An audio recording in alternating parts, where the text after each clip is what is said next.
सुनिएगा। मैं जब मर जाऊं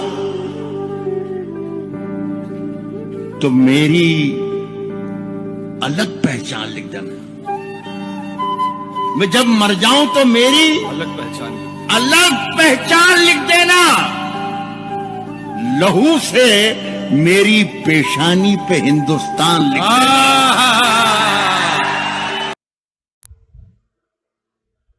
उर्दू के मशहूर शायर डॉक्टर राहत इंदौरी का कल 11 अगस्त 2020 को दिल का दौरा पड़ने की वजह से इंतकाल हो गया। वह कोरोना वायरस से भी मुतासिर थे और उन्होंने आखिरी ट्वीट में ये लिखा है, ये उनका आखिरी ट्वीट है। क्या लिखा है देखिए। कोविड के शुरुआती लक्षण दिखाई देने पर कल मेरा कोरोना टेस्ट किया गया, जिसकी रिपोर्ट पॉजिटिव आई है और विंडो हॉस्पिटल में एडमिट हूँ। दुआ कीजिए से जल्द इस बीमारी को हरा दें। साथ ही लोगों से एक रिक्वेस्ट भी की, एक और इल्तिजा है, मुझे या घर के लोगों को फोन ना करें। मेरी खबरें ट्विटर और फेसबुक पर आपको मिलती रहेगी, लेकिन अफसोस सद अफसोस कि वो बहुत ही जल्द इस दुनिया से रुखसत हो गए। अल्लाह ताला इन्हें जन्नतुल फिरदौस में जगह अता फरमाए, आमीन। आइए थोड़ा मैं आपको राहत इंदौरी के बारे में बताता चलूं। मौजूदा दौर में अगर किसी शायर की बात की जाए जो एक आम हिंदुस्तानी को गहरी से गहरी बात को भी बेहद आसान जबान में समझाने का हुनर रखते हैं, तो बिलाशुबह राहत इंदौरी का नाम जरूर आएगा। राहत इंदौरी 1 जनवरी 1950 को इंदौर के एक मुतवस्सित घराने में पैदा हुए। उन्होंने इस्लामिया करीमिया कॉलेज इंदौर से 1973 में बीए, 1975 में बरकतुल्लाह यूनिवर्सिटी भोपाल से उर्दू में एमए और 1985 में मध्य प्रदेश के भुज यूनिवर्सिटी से उर्दू में पीएचडी की सनद हासिल की।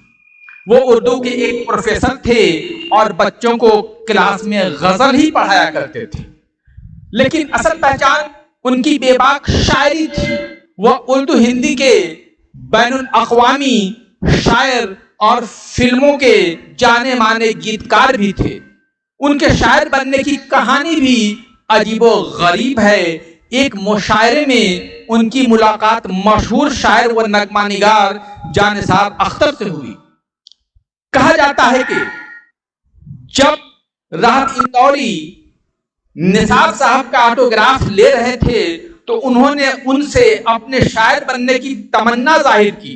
अख्तर साहब ने कहा, पहले शायरों के 5000 अशार ज़बानी याद कर लो, फिर शायरी खुद ब खुद लिखने लगोगे। राहत साहब ने बड़े तपाक से जवाब दिया कि मुझे 5000 अशार तो याद हैं। उस पर अख्तर साहब ने कहा कि फिर देर किस बात का, जाओ शुरू हो जाओ। और इस तरह राहत इंदौरी शायर बन गए। उनकी शायरी का अंदाज बेहद निराला था। वो मुशायरा और कवि सम्मेलन में करीब 45 सालों तक अपना कलाम सुनाते रहे और दादो तहसीन हासिल करते रहे। उन्होंने अपनी मकबूलियत के लिए कोई आसान रास्ता नहीं चुना जो उनकी शायरी की इज्जत को कम कर दे। उनकी शायरी में जिंदगी के हर अनसुलझे सवालों का जवाब मौजूद है, जिससे आम इंसान हमेशा रूबरू होता है। बात चाहे दोस्ती की हो या मोहब्बत की या फिर रिश्तों की, सब पर उनका कलम जमकर चलता है। उनके तेवर जितने सख्त, जबान उतनी ही आसान, बात कितना ही पेचीदा क्यों ना हो, उसको बयान करने का अंदाज उतना ही खास होता है, जिसको हर कोई आसानी से समझ सकता है। उनको मुशायरों में सुनना, वो देखना ही अपने आप में एक शायरी है जो उनको एक लाजवाब शायर और एक बेहतर इंसान बनाती है। उन्होंने इंडिया के अलावा दूसरे मुल्कों में जैसे USA, UK, UAE, KSA, Australia, Canada, Singapore, Mauritius, Kuwait, Qatar, Bahrain, Oman, Pakistan, Bangladesh, Nepal और दुबई के मुशायरों में बराबर शिरकत करते रहे। उन्होंने करीब करीब 15 फिल्मों में गीत भी लिखे हैं। उनके मशहूर गानों में फिल्म खुददार का गीत तुमसा कोई प्यारा कोई मासूम नहीं है, फिल्म मर्डर का दिल को 1000 बार रोका, मुन्ना भाई MBBS का तू बोले तो, फिल्म करीब का चोरी चोरी जब नजरें मिली, फिल्म इश्क का देखो देखो जानम हम और नींद चुराई मेरी, तो फिल्म मीनाक्षी का गीत यह रिश्ता क्या कहलाता है काफी मकबूल हुए।